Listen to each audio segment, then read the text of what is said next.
Alright, Shalom. First and foremost, I want to give all praises to Yahweh, Bahashem, Yahweh Shai. Double honors to the elder, the apostle, great millstone, rule well and teach well, being great example to Israel, man the elect, and peace and blessings to the brothers on the fourth wind, pushing the truth and sincerely, that great song. Alright, brother, to come with a lesson, it's just on my son. Give me thy heart and let thy eyes observe my ways. I had did a video yesterday on it, but I had left out two precepts, so I just, do it all over again, But it says, Proverbs 23 and 26, my son, give me thy heart and let thy eyes observe my ways. You know what heart mean? Heart mean what? Mind. So give Yahweh Shema Shai your mind and let thy eyes observe thy ways. And the precept that I'm gonna get for that one, because that's what we try to do in the truth. We had to be open hearted to Yahweh Shema Shai. That's giving him thy heart and observe thy ways. And I just go up on verse 23, because it says, buy the truth and sell it not. Also wisdom and instructions and understanding.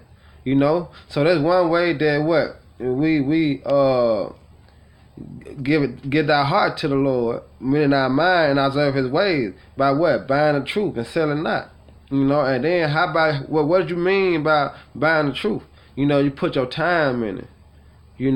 That's what you do. You do videos, you do sit down, you get up with the brothers. You gotta be a brother. You gotta be brotherly. Like all this is buying the truth.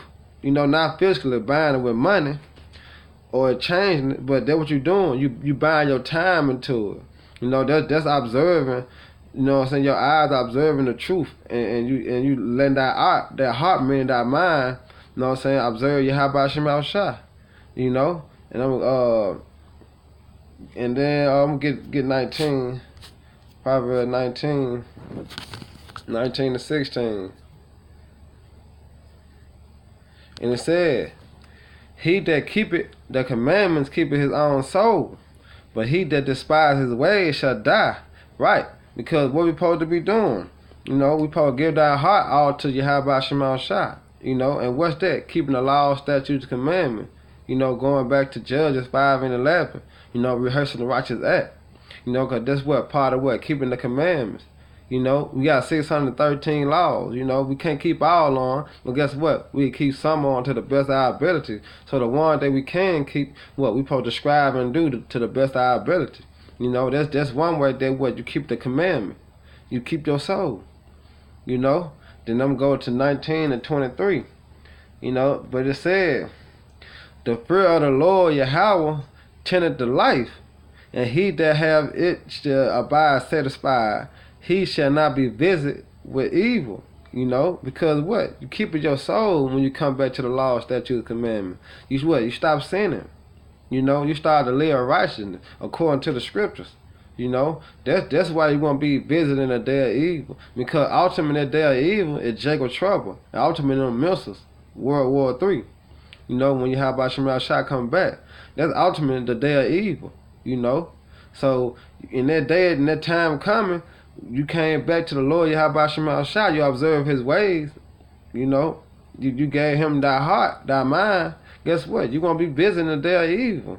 And I got the another precept just to add on to that.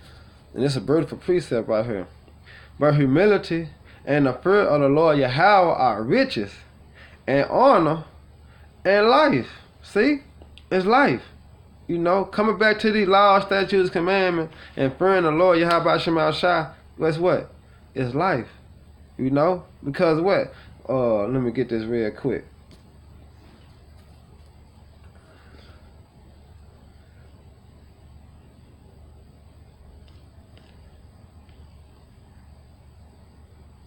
See?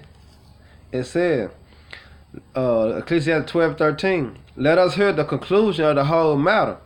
Fear Yahweh and keep His commandments. Well, this is the whole duty of man. See? Hey, this the whole duty of man. So once you come back to your true power, Yahweh Shema Shai, guess what? You get life. And guess what? it's riches, it's honor, and it's life. You know, cause what we gonna inherit the kingdom. You know, we on this side what rehearsing the righteous act. You know, but guess what? It's also giving us life. The truth, the spirit, is life. You know, cause being in the world is not life. You dead. You dry bone. You know, you're in a dead state. You know, and going back into Proverbs 23 and 26, because this is what it's about. Let me go to the blue letter. This is what it's about. You know, this is what it's about right here. The eye, because the point is 3, mental and spiritual faculties. See, it's some spiritual. You know, once you come back to these laws, statutes, and commandments, everything is spiritual. You know, you have to look at everything with a spiritual eye. You know, it's not no more carnal. Weapon of warfare is not carnal. It's spiritual. You know, so that's the main thing. Come back to the Lord. Yahweh Shema Shai. Give Yahweh Shema Shai your mind, your heart, and let thy eyes observe His ways. You gotta do them. You know, you just can't be a hero only. No, you gotta be doers too. That's how you observe. Observe something to mean what? You gotta do it. Look upon it and do it. Like, damn, okay. So I'm gonna start doing it. I see how it go. You know, that's how you observe it. You know, you do it. You know? Hey, but with that, I hope you brothers edified. You know, I'm gonna give all praise to Yahweh, by Hashem, Yahweh Shai. Double honor to the elders, the apostle, great millstone, rule well, teach well, and peace and blessing to the brothers on the fourth wind, putting the truth and sincerity, that great song. With that, shalom, brothers.